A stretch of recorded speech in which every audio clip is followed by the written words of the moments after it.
How are we going, everyone?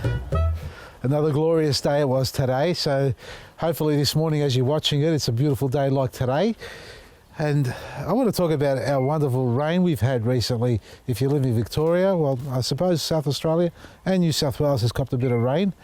But for us in particular down here in the southwest, it's been amazing. A lot of water, and you know our dam's full. It's about 95% capacity. It hasn't been like that for years.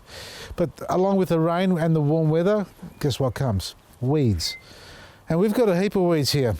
We were only here last week talking about roses. It literally was only a week ago. Have a look at the weeds inside the capeweed in particular. It's just sprouted up everywhere. I was talking about suckers in the last few episodes or segments that I've done. I've spoken about suckers. They've grown like wildfire under these roses, these beautiful standard roses. Open vase shape, we've demonstrated that. Look up those little segments we've done in our previous uploads on how to prune your roses to get a nice open vase.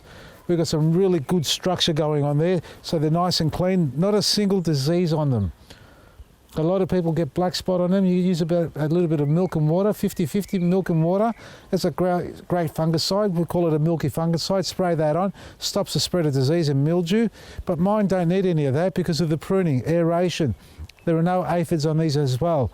Those are those little insects that live on the end of them here, and they suck all the energy out of the buds. If you've got that problem, you've heard about my chili garlic oil spray, check that out as well. That's a little segment we did as well earlier on. It's only been a few days ago we spoke about that. Now, as far as weeds are concerned, I don't like spraying.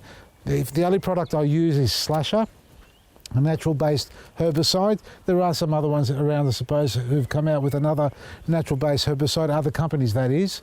But that's the one I use. But in this case here, I just use my oscillating hoe, that little tool that scrapes forward and back, pulls out most of the weeds, if not all of the weeds from the roots. But look at the colours coming up. The iris is already blooming at the moment. Pull your weeds out, keep it natural, don't use any toxic chemicals. You know, the glyphosate herbicides, they're more harmful to our environment than what they're worth when you're spraying them on the ground. You know, worst case scenario, if you really, really have to, there's no other solution. If your life depends on it, well, it can't, because if your life depended on it, you'd be dead from it. Really, just pull them out, dig them up. That's what we're going to do here, under these mop tops and the suckers. We're going to pull them all out. We're going to scrape them all out. We're going to mulch it. That will suppress the weeds. You know, next springtime again, we're going to be doing the same thing. It's a repetitive motion, part of life. It's a cycle. Enjoy it, the good and the bad and the ugly. And take the time to smell the roses too sometimes. And check out our website, Vasili'sGarden.com. From me, Vasili, Maresi.